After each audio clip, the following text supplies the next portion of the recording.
Irreverent, entertaining, cool. You're listening to LA Talk Radio.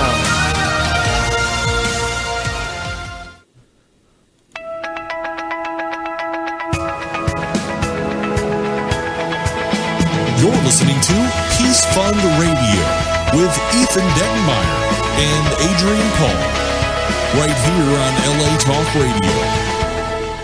Good morning and happy New Year's Eve to everyone who's listening. We are live and waiting for Adrian Paul to join us from some undisclosed secret location. From an equally secret and also undisclosed location is my co-host for the time being, the intrepid, epic, always upbeat superhero of a man, John Beerley. John, how are you?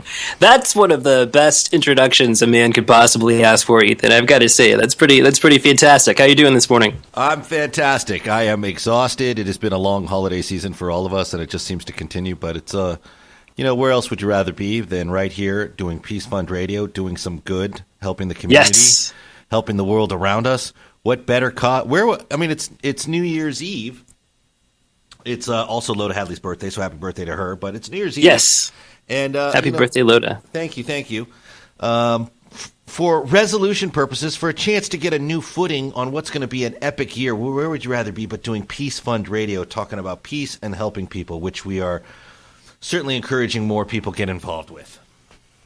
Yes, absolutely. We want to welcome all of our listeners this morning to Peace Fund Radio, which is the official radio program of the Peace Fund, founded in 1997 by Adrian Paul to protect, educate, and aid children everywhere. And hopefully Adrian will be joining us here in a little bit to bring his own unique brand of vigor and humor to the show. Yeah, a brand of sort of canned napalm craziness with a hyphen in between it.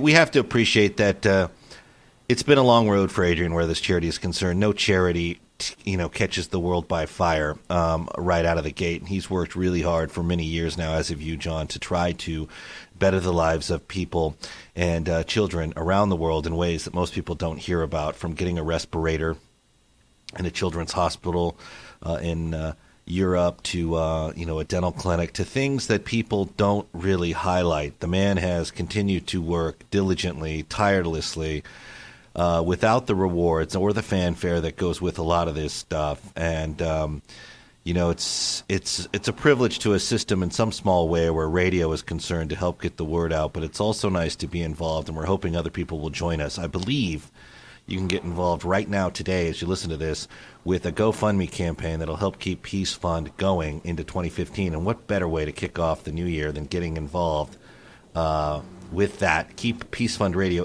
commercial free, but also keep the message strong for those that can hear it and can do good with it. If you know anything about this show, you've seen some amazing people rise up and do some amazing positive things, and it's all because of listeners getting involved. It's not the kind of organization where you can be a passenger.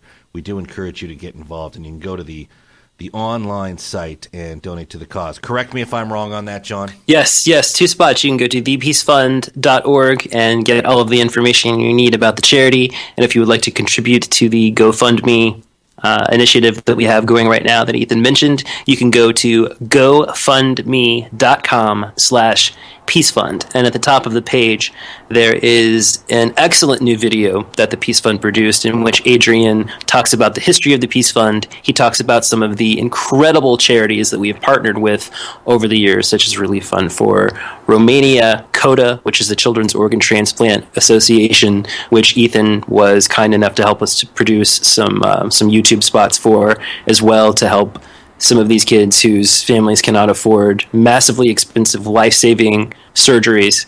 There's just a lot of really great work being done. And as Ethan said, unfortunately, we can't do it without help. And it's difficult to ask for help, that help sometimes, but I can promise you that if you're listening out there today, we will make sure that your contributions go to good causes such as the ones that we were talking about today. Now, speaking of people who make a difference and help others, Ethan's daughter, Sean, was one of our Peace Fund Radio Heroes of the Week, which are the young people that we highlight for the incredible work that they've done to help others.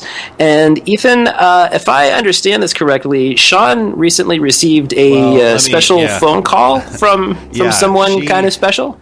It's actually a very sensitive issue. She, as you know, she does a lot of charity work, and she's starting to get a lot of notice, and she's starting to get a lot of surprise recognition for it, which to her, I have to give her credit because that's really an outlandish concept to her. She's many people. Well, I mean, John, you followed the work now since we've worked together on this show, going into now 2 years, where she'll get involved. She'll have celebrities involved, and celebrities start to talk about what she's doing. And what I do love about this little girl, among many things, but paramount in her personality is she doesn't really understand why she gets the recognition. She thinks it's something everyone should be doing. She doesn't really understand.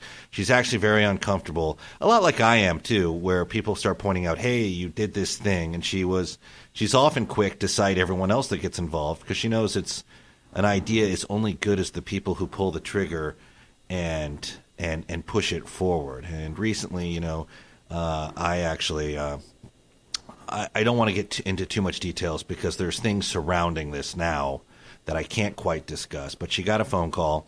I posted something online about her work, and that was considered to be the green light for many people trying to make rather uneasy, to put it mildly, inquiries and that were coming fast and furious through every line of communication, which took a rather heroic moment to pay a little bit of respect to a little girl who doesn't want it and has never asked for it, but I like to highlight the efforts just to try to encourage other people to maybe get involved with something of their own that may have a positive impact on the lives of those around them. And that took a very, very good situation and turned it bad in all the worst ways possible. And because it's been 24 hours and there's certain things surrounding this I can't discuss, it's kind of created a rotten situation. To her credit, she doesn't spend any time online, so she doesn't know anything or really too much about this. And she's one to shrug off a lot of the difficulties and things in life.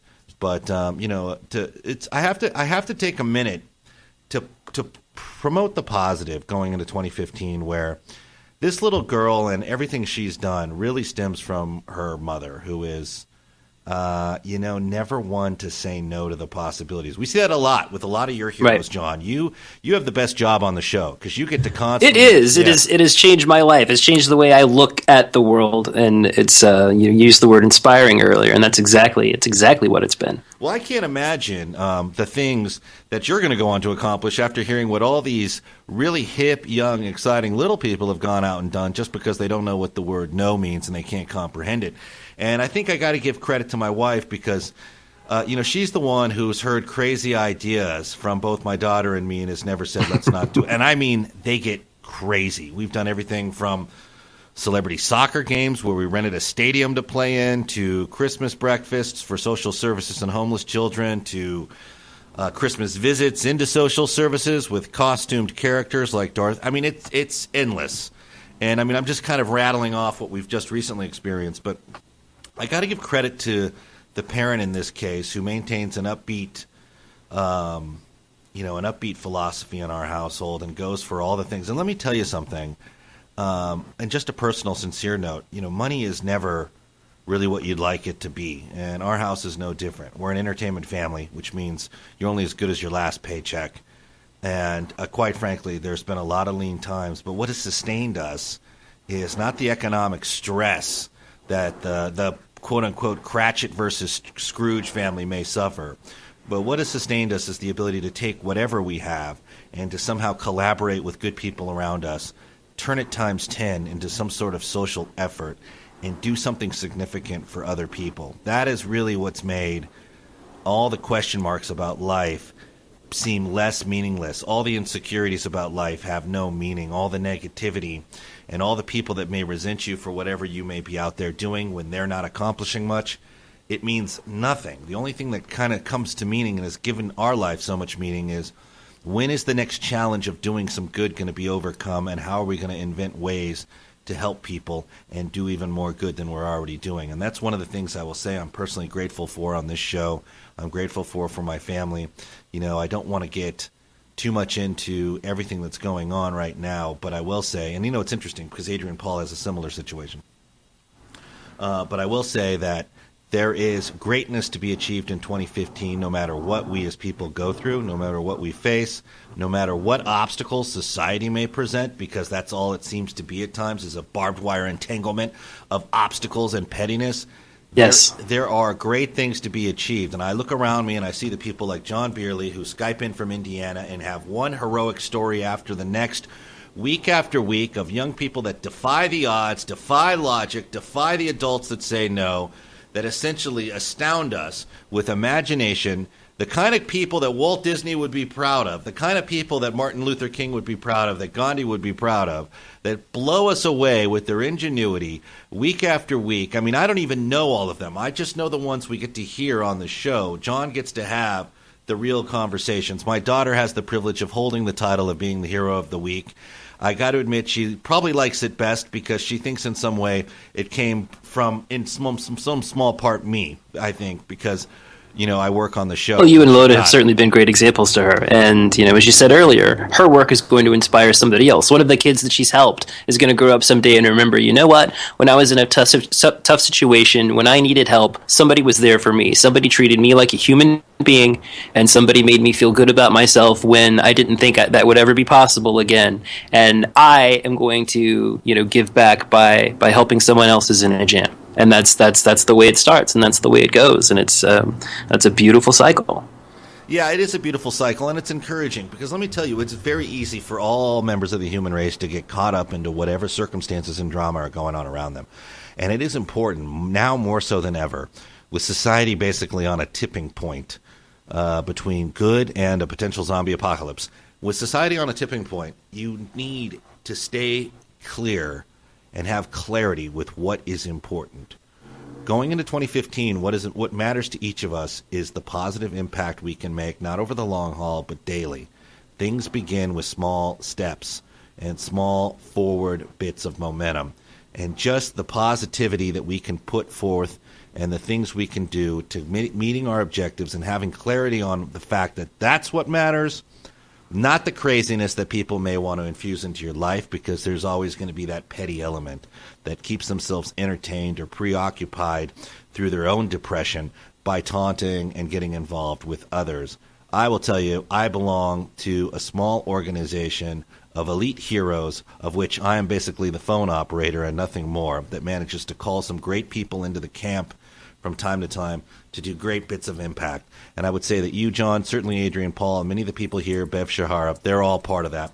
I don't want to. This show is an important one with a broad range of topics, but I want to actually say that there's no better place to be sitting here on 2015 where we get a chance to do some good. And I'd like to know, John, from you, hearing hero after hero after hero report from you, would you say, your New Year's resolution?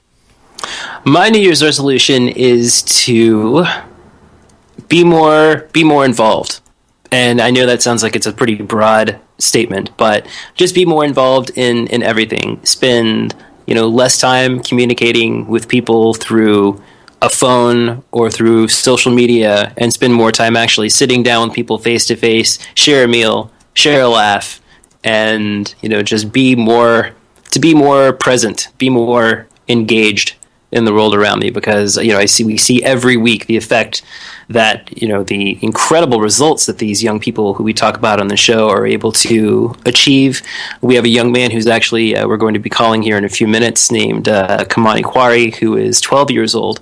He's been doing some incredible work since he was 7 years old for the homeless. So once again, if these young people can do it, then all of us can do it. So what about you, Ethan? Do you have a resolution for the year? Well, not to terrorize our audience or people around most people know this. I get resolutions from minute to minute. I never really wait for the big year end. Actually, I try to think in more of retrospective terms on New Year's Eve, like what did we actually get done? And I have sort of a real, sometimes hard-hitting debriefing on what did we do, where did we fall short, who did we help, how could we have helped more, where did we really fail, because you have to analyze all of that stuff honestly. And now, since we're going to have a day off, which is essentially New Year's, where very little can get done because it's a holiday, where do we start on January 2nd to actually make sure that we can do 10 times as much or 20 times as much? And I always give myself really long-range objectives that are almost impossible to meet, because in my crazy world, I tend to work much harder if the objective seems impossible. You know, it seems like it's like, oh, well, if I can achieve that, then that'll be, you know, think of the people will help. That'll be legendary. And I always think, like, you know, we got to go big. We can't just go small. We have to go big, absolutely big. And in my own warped psychology, I feel like if I have a small, limited objective that I know I can achieve, I don't work as hard because I feel I can do it. I need the objective that's almost impossible. So I make quite a few resolutions. Number one, I want to actually somehow merge commerce, industry, and innovation with charity. I want to somehow find a way in my own camp where charity and doing good becomes an ingenuity generator for people to get back on their feet. I want something to not become a vacuum for those who give, but become some sort of organizational platform where you can get involved and get back for what you've done, in the economy and the industry, and everything around you becomes better and stronger. And I don't have the Willy Wonka type secret gobstopper recipe yet, but I'm working on a few concepts that I think will balance the scales more, if that makes sense, because we know we can't do anything without funds. And it's also very tough for a lot of us to just kind of ask for funds that we're essentially taking and handing over to children's groups or doing things, even though that's where the nobility is. It's like what we need to do is create sort of a limited effort or some sort of industry around that thrives on intellectual properties that may be the benefit of all involved, including the recipients, the ones that give, and everyone in the middle of it, if that makes sense. Coming from the landscape of social services, everyone is desperate for help. And I don't know if I'm being clear. I guess I'm probably only adding craziness to this conversation. Well, it's okay. It's okay because, again, it's those big ideas that are the ideas that, you know, end up ultimately reaching the most people and making the biggest difference. And one of the topics that we're going to be talking about today, as we get ready to introduce this week's Hero of the Week, is, you know, an issue that unfortunately affects far too many children in this world, and that's homelessness. The exact number of children who are homeless it's impossible to quantify, but the United Nations estimates that the population of street children worldwide is a staggering 100 million children who are, living on the streets in one way or in another, and that number rises every day. The number is believed to be increasing because of globalization, rapid urbanization in the developing world, and it's a number that includes children who range in ages from 3 to 18 who live permanently or part-time on the streets, often because they've been orphaned due to conflict, due to disease, because they've fled home because of violence at home or hardship at home.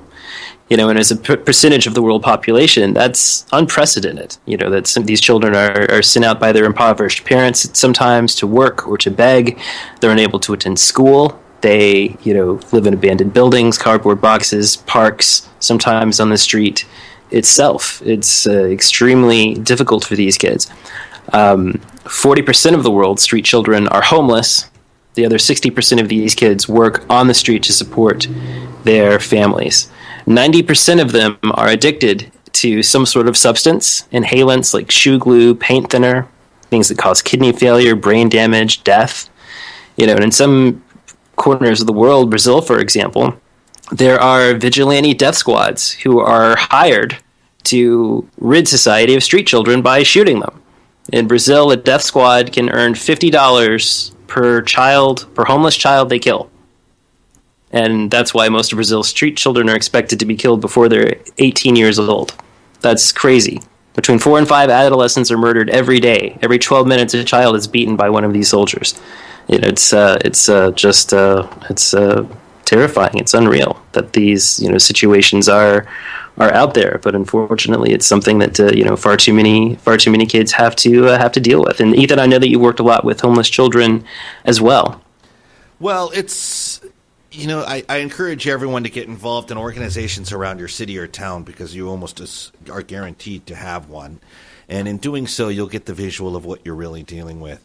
It's not really what the movies and television make it out to be. I hadn't set foot on a social service property before my wife encouraged me to go, probably 4 years ago for the first time. And that's what I saw, really, what was the truly heroic effort of those who have very little trying to do the most they can for those who have nothing. And that's what's really impressive by the organizations I work with. And I've run into some interesting connotations from people. Here's an example. You use the term homeless, and it's broad. But in our case, I will tell you that most of the families we deal with are families that are just trying to hold on, whose families lost their income, primary income, due to things like outsourcing, which I would say is a direct result of corruption out of Washington. Outsourcing of things like Boeing or tech companies going overseas or being allowed to go overseas or getting tax breaks for going overseas that have basically put the family out on the street. I mean, we can actually get into a very passionate discussion about this, but you see people that are trying to hold it together and trying to make sense of life and trying to make it through a bad time. Most of the kids are still in school.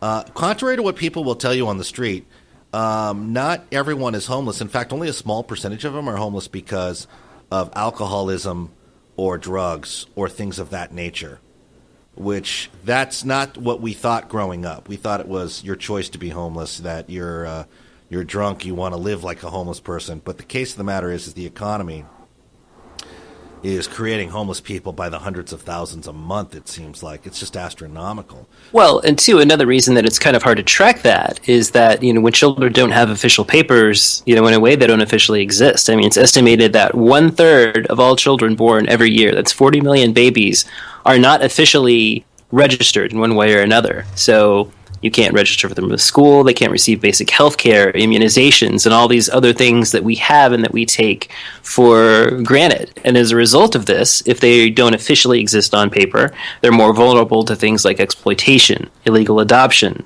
abduction, or being drawn into illegal activities like prostitution or forced labor, dangerous labor. Those are the things that we just can't, and it's just very difficult to protect those kids from.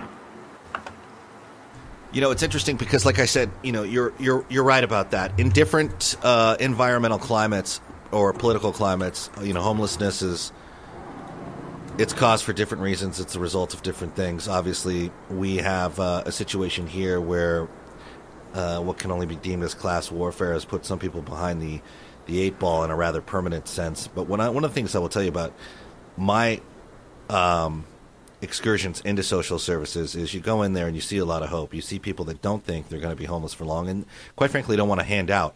What a lot of them want is a job. They just want to get through it. They are the homeless social service office I work with has a computer center where they teach computer knowledge. They do resumes, and they're constantly trying to get people work and real constructive things to go back into society with. The kids are in school. The kids are trying to do their best. They offer vouchered housing. They try to get you into a motel versus make you stay on the street. And, quite frankly, they try to do a lot of things. I got to thank Overbrook Entertainment and Will Smith and the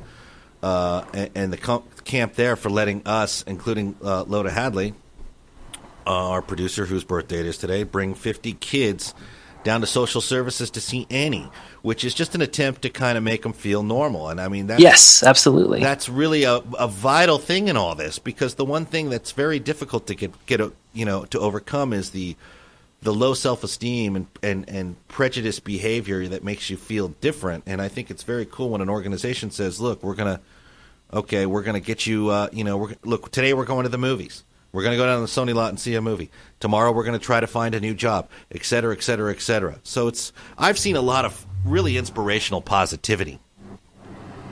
Well, Ethan, are we let's get somebody extremely positive on the line. Are we ready to bring our hero on? Yeah, hold on. We're actually trying to get through to him now. Right. Of course, you have the standard tech comedy act when I'm trying to do anything. But it looks like we found him. Thank God. I want to give it up for station manager Ronan Rosner, who's in studio with me right now trying to figure out how the buttons work on my computer. Ronan is fantastic, yes. Ronan is fantastic. And here we go. The call is being made. Hi. Yes. Good morning, Kymani. How are you today? I'm good. How are you? Oh, we're doing really well, Kymani. This is Kymani Quarrie from Margate, Florida. Kymani, you are on Peace Fund Radio with John Beerley and Ethan Dettenmaier. Adrian is currently in Budapest on business, but will be trying to join us here on the conversation very soon. Okay, no problem. Now, Kymani, can you remind our audience how old you are? I'm 12 years old. 12 years old. And how old were you when you started your organization? I was 7. 7 years old. Kymani's organization is called KQ Cares, which you can read all about at kqcares.com. Now, Kymani, what was it that happened that inspired you to reach out and help other people? Well, I was walking from a Miami Heat game, and then I saw people on the street. So then I asked my mom, why are they there? She replied, they're homeless people. So then I kept asking her, what does it mean to be homeless? And then that's when she explained why they were on the streets, and I felt bad for them. My first question was, can they come home with us? Mm-hmm. Of course she said no, and ever since then I've had the passion to help them. And, Kymani, your mom's name is Tania Dunbar, and I want to thank Tania personally for all the great work that she's done, this week in helping set up this interview. What was it that about that experience that you had that made you decide to start your own charity? I decided to start my own charity because I really wanted to help and volunteer at different shelters, but they said I was too young, so I was real sad about that. So then me and my mom came up with different ways that I can help, and everywhere I tried, I was too young, so that's why I decided to start KQ Cares. That's awesome, and I love that. We hear that so many times with the heroes of the week that we talk to, that they're too young to help, or they're too young to do this, or they're too young to do that. So they act on their own and take that initiative and start their own organizations like yours. It's fantastic. Well, thank you, Kymani. And once you made that decision to start your own organization, how did you get it off the ground? What was the first step that you took? The very first thing I took, the first step I took was how would I raise money? So I did that by starting my own charity basketball tournament to raise money, and ever since then, I've been getting donations, and that's pretty much it. Tell us a little bit about that first event, about the basketball event that you put together. My first event, it was a very good turnout. It was to raise money, of course. We had 3-on-3 basketball tournaments all day. It was really fun, and it was all kids, friends, family, all kids. Just doing this for a specific cause brought a smile to my face.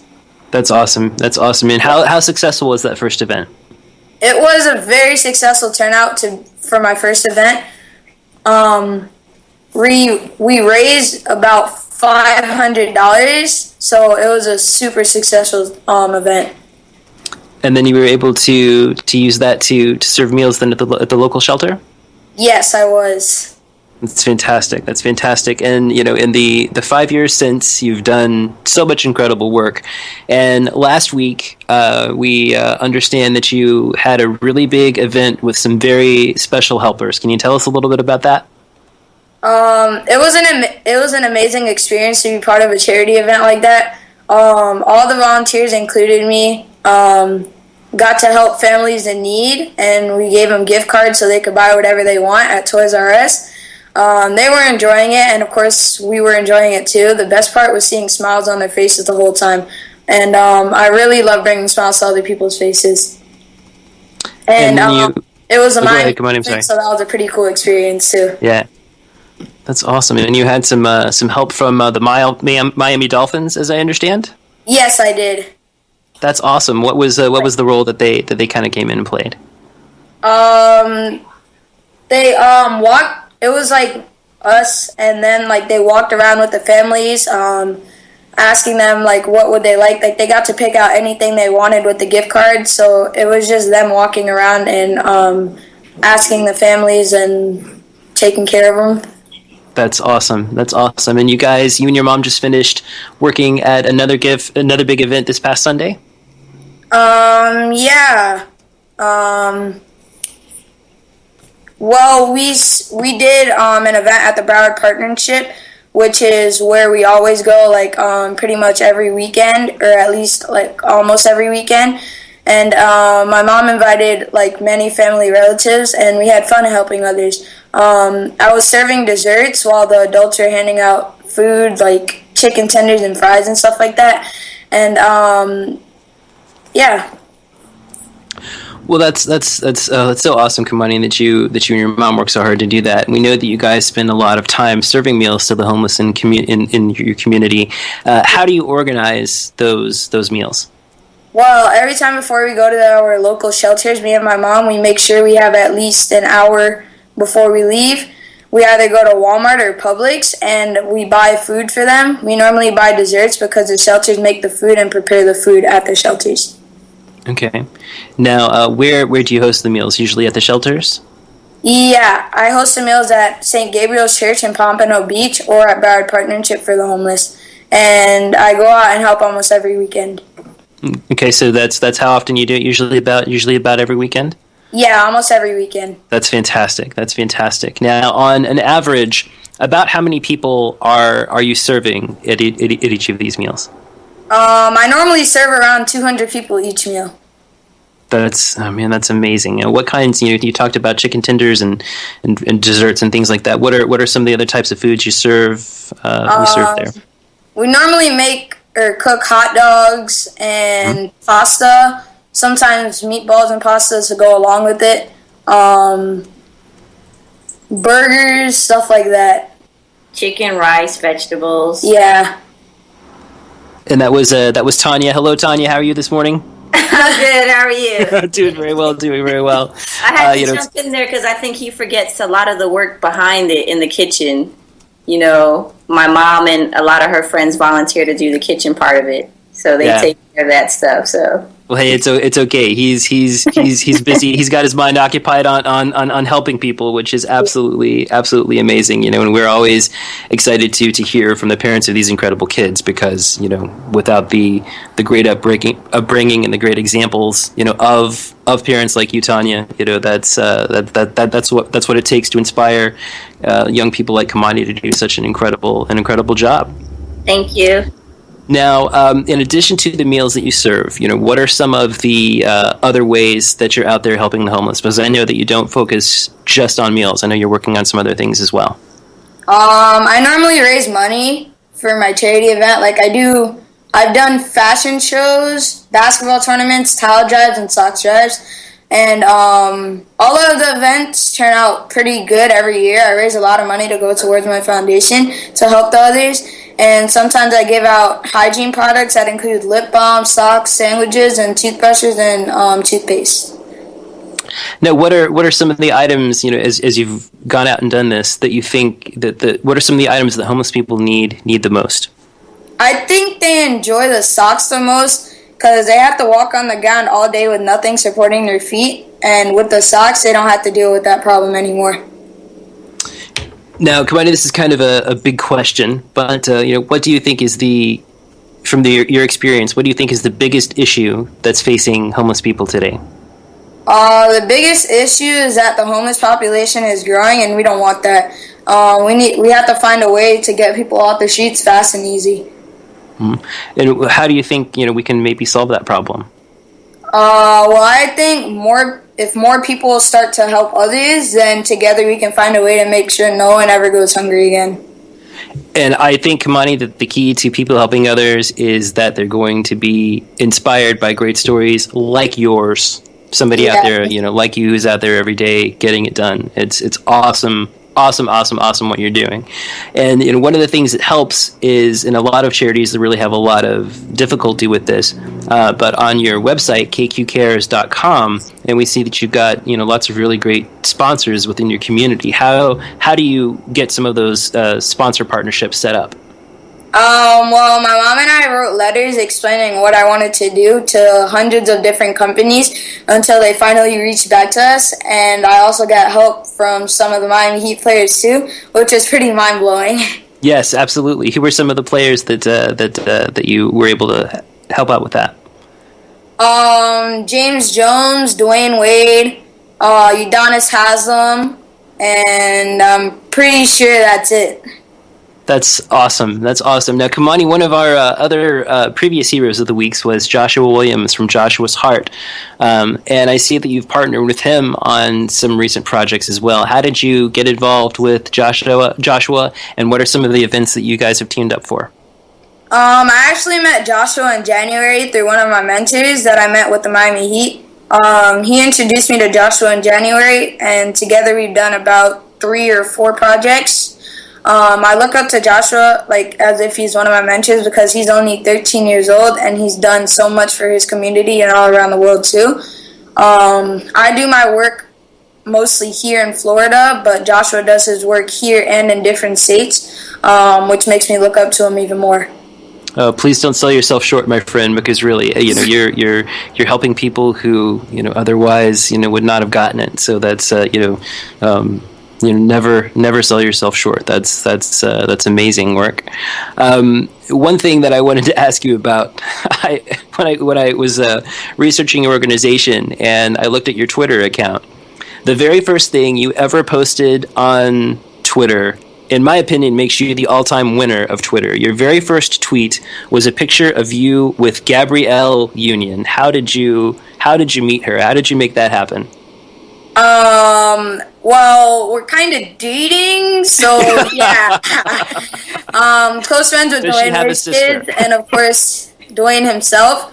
I've known them for about 7 years now, and they're great people. And when Dwayne and Gabrielle started going out, eventually I got to meet her, which was an amazing experience. She's like family to me. That's amazing. Yeah, I think my first tweet on Twitter was, "Is this working right? Am I doing this right?" And you just walk in the door and you drop the mic and it's like, "Yeah, here's a picture of me with Gabrielle Union. Deal with it." It's amazing. Who are some of the other celebrities, Kymani, that you've met in your journeys? Some other celebrities that I met were like Jamie Foxx, Trey Songz, Mike Epps, Chef Guy Fieri, Mark Wahlberg, and Will Smith.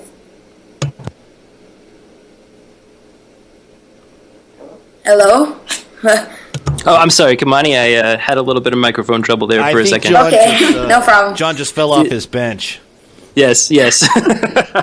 And you guys also were on MSNBC with Melissa Harris Perry. Tania, what was that experience like? Frightening. And well, if it was frightening, I watched the interview on your website, and if you were frightened, you certainly didn't show it. You guys were fantastic. Well, let's just put it this way. I don't usually smile as often as I did in that 5-minute interview, so frightening is definitely the best way to describe it. But no, it was awesome. It really was. I mean, to see him get this recognition now at 12 years old, and everyone always commends me for being such a great mom, and I think it's great that I'm able to help him as much as I can. But honestly, 5-6 years ago, I wasn't spending my weekends in shelters or on the streets trying to figure out what's the biggest need at this moment that we can help out with. So, right. I thank him for changing my life because he's definitely made it better for me. So it was an exciting experience, but definitely frightening. And you guys are both out there changing lives every day. If our listeners, want to help you guys with donations or help you by volunteering, where can they go to contact you? Definitely the best place is the website. There's a donation area on the website where they can donate directly to KQ Cares. Whenever we have drives, what we do is we contact the local shelters and find out what their biggest need is. At one point it was towels. At one point it was socks. Different things of that nature. Things we don't normally consider to be a gift. Those that are out there definitely see it as that. So whenever we do have drives, we'll put it on the site, and anyone can send it directly to us or send a donation, and we'll use that donation to buy what we need to hit a certain goal. And then if they're in the area, whenever we do meals, especially through the church, we're able to let a lot of the younger people help, whether it's serve or bring desserts, or if we need other things to prepare the meal, we'll let them know in advance. So definitely the website is the best way to go. Our contact, our phone number, our email, and everything is on there as well. And that's kqcares.com. Yes, sir. All right. Now, Kymani, this is a question that I ask all of our amazing young heroes who come on the show. Having done what you've done, what advice would you give to other young people who might like to start their own charities? I would tell the kids to never give up on their dream and never let anybody tell them that they're too young to make a difference in the world. That's awesome. And Tania, I'm going to put you on the spot. What advice would you give to parents of kids like Kymani who want to start their organizations?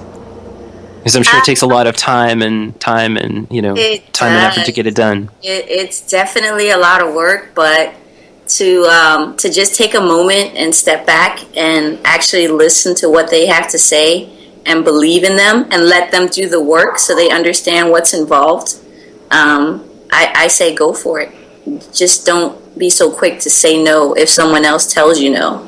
Find another way, find another resource, but definitely believe in your kids because, they are really the future. And that's amazing too, because initially Kymani was told no because he was too young, to help and volunteer, and so that kind of made you guys look for a different way to help, and look what you've accomplished since then. Just because he didn't take no for an answer, a lot of people would have taken that no for an answer and they're right, I'll go on and do something else. But you guys have really created something that's making life better for people every day. It's amazing. Yeah, thank you. And you meet a lot of great people that's out there trying to do the same, just because you didn't give up. So definitely just don't give up. Find other resources. The internet can be scary, but it can also be a great resource too, because we found a lot of answers that way. And I talk to everybody. I talk to everyone and find out what can I do. Sometimes I don't feel like I'm doing enough, and I find other ways, and there are just a lot of great people out there. So just don't give up on the world. There's hope. Absolutely. Absolutely. Well, Kymani Quarrie and his mom, Tania Dunbar, thank you both so much for your time today. Thank you for the wonderful work that you do. And, congratulations on being our latest Peace Fund Radio Hero of the Week, Kymani. You are doing incredible work. We're so proud of you. Thank you for having me. It was amazing talking to you guys. And guys, Tania, I will be in touch with you as well. One of the things that Adrian wanted to do with the Peace Fund is kind of, get kind of a network together where organizations like yours can kind of, communicate with each other. So I'll be in touch with you guys very soon about getting that together as well. All right, sounds good. Thank you so much. I appreciate it. Thank you, guys. Thank you both so much. You guys have a great, Happy New Year. Yes, Happy New Year. Thank you. Thank you, guys. Thank you. All right, bye. Brilliant. Awesome. Yeah. And there we go. Ethan was talking earlier in the show about inspiration, and there it is. A young man who at age 7 was told that he was too young to volunteer, and what did he do? He started his own organization, and now they're feeding people every weekend. Absolutely amazing. Yeah, that's one of those stories you can take with you going into the new year, and remember that it's up to you to do things like this, or to, in some cases, find your motivation in other causes from this story and do some good. It's a great piece of culture right there. Well, I really want to quickly also mention a couple of the other organizations out there who are making a difference. One of them is our partner charity, the Relief Fund for Romania, which you can find at relieffundforromania.co.uk. After all of the political regime stuff going on in Romania. The Relief Fund for Romania was established to aid the plight of children and adults who are in the orphanages and psychiatric hospitals there. They're doing incredible work. And then also there's a really great organization called War Child, which you can find at warchild.org.uk, which looks forward to a world in which the lives of children are no longer torn apart by war. They support and improve the protection and the care of children and young people who live with a combination of insecurity, poverty, exclusion. So you can go on and check out some of those organizations online and learn about some of the incredible things that these organizations are doing to help children who are in need. Yeah, brilliant. I think I would have liked to have heard what the New Year's resolution is from all the heroes of the week we've had in the past year or so, just to kind of see what they do to step up their own game going into 2015, if you can believe that's actually going to be the year. Then let me add that as one of my resolutions for 2015, is that for our last show of 2015 to have a list of those resolutions. That's a good idea. See, Ethan, you're giving me ideas, right? Well, I'm dangerous awesome. to talk to. I'm dangerous to talk to in that sense. So we'll create a whole new list of crazy resolutions to act on. And I wanted to also send some congratulations to some of our heroes of the week. Nickelodeon recently had their Halo Awards show in which they honor young people who are making a difference. And of the 5 kids that they featured on this televised award show, 3 of those kids have been Peace Fund Radio Heroes of the Week. Nicholas Lowinger from the Gotta Have Soul Foundation, which is Gotta Have SOLE, as in soles of a foot. He donates shoes to homeless children and homeless veterans. Lulu Cerrone from LemonadeWarriors.com, and Yash Gupta from Sight Learning, who has donated over $1 million worth of eyeglasses to children around the world who need them to study and learn and read. It's amazing to see, to hear, we talk about these kids on the show and we meet them on the show, and then after that you see them go on and appear on Nickelodeon, or you see them on the national news, or you see them on television doing this or that. It's just it's incredibly rewarding to be a part of something. And Ethan, I thank you and Adrian both for that. I thank you guys so much for letting me be a part of telling these stories and getting the word out that yes, there are lots of difficult situations out there in the world. Yes, there are lots of problems, but there are people out there every day who are working hard to make a difference. And sometimes there is, young as 4, 5, 6 years old. So it's just incredible thing to have been a part of. Yeah, I have to agree with that. When you look back on it, because we have 120 seconds to reflect now. It has been. I would really like to figure out some way to tally up all the ambiguous good that people have taken from the program, that have gone out there, and what have they done, and that, I think that'd be a good social media exchange. What have you done? What have you heard on Peace Fund Radio, and what did you do after hearing it? What missions did you start? What objectives did you lay out? Did you transmit the link to someone who went out and did something? Did you yourself do something? And what was it? And share it with us. Yes, you can follow us on Peace Fund Radio and The Peace Fund. We have 2 Facebooks, 2 Twitters. The Peace Fund for Peace Fund Business, Peace Fund Radio for the show. And Ethan, people can find you at Combat Radio on Twitter, and learn about all the incredible things that you are doing on your Friday show, where you have celebrities, athletes, martial artists, actors, producers, writers, musicians coming on and talking about the issues that matter. It's out there. The ways to help people are out there, and you can help us, as Ethan said, by following us on Facebook, Twitter, spreading those links around, spread the word, and you never know who might hear it and be inspired to make a difference of their own. Agreed. We need to get you back on the air, John. That's my that's part of my resolution for 2015. We need John Beerley back on Combat Radio to pay us a visit. Hey, I'm ready. And as always, we want to send our thanks to the Speechly family for providing funding for the show. And Ethan, are we ready for the closing quote? We are ready. Close it out. All right. This is a quote from Josh Shipp. Every kid is one caring adult away from being a success story. I'm John Beerley, and this is Ethan Dettenmaier for Peace Fund Radio. Happy New Year, everybody.